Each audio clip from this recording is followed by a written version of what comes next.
টানা ভারী বর্ষণের সৃষ্ট জলাবদ্ধতায় পানিবন্দী মানুষের মাঝে শুকনো খাবার ও ঔষধ বিতরণ করেছেন পাঁচতাইশ থানা বিএনপির সাবেক যুগ্ম সম্পাদক বিশিষ্ট সমাজসেবক মোহাম্মদ ইব্রাহিম।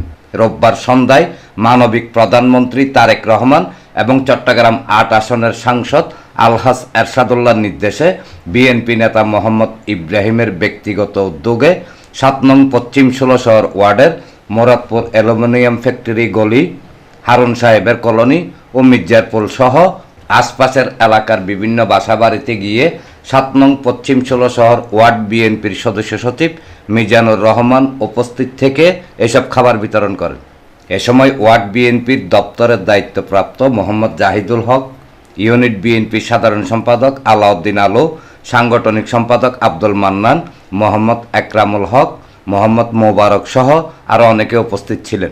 ৮ নং সংসদ সদস্য জনাব আলহাজ এরশাদুল্লাহর নির্দেশে নির্ময়ের মানুষের পাশে উনি দাঁড়ানোর জন্য আমাদের যেই নির্দেশ দিয়েছে, ওনার পক্ষ থেকে আমরা কিছু শুকনো খাবার বিতরণ করছি। আজকে আমরা সবাইকে বলছি যারা কোনো সমস্যায় যদি পড়ে তারা আমাদেরকে জানানোর জন্য, আমরা যতটুকু পারি সাহায্য সহযোগিতা করে এই দুর্যোগপূর্ণ আবহাওয়ার থেকে উত্তোলন হওয়ার জন্য চেষ্টা করব। মাননীয় এমপি, চট্টগ্রাম মহানগর বিএনপির আহ্বায়ক জনাব আলহাজ এরশাদুল্লাহ ভাইয়ের নির্দেশে পশ্চিম ১৬ শহর ৭ নম্বর ওয়ার্ডের ইউনিটের আজকে যে অতিবৃষ্টির কারণে প্রাকৃতিক যে দুর্যোগ, এই দুর্যোগের লাঘব, এটা নিয়ে আমরা প্রাকৃতির সাথে যুদ্ধ করা সম্ভব নয়। আমরা একটুকু পারবো যে এই দুর্যোগে যারা ক্ষতিগ্রস্ত তাদের পাশে গিয়ে দাঁড়ানোর জন্য।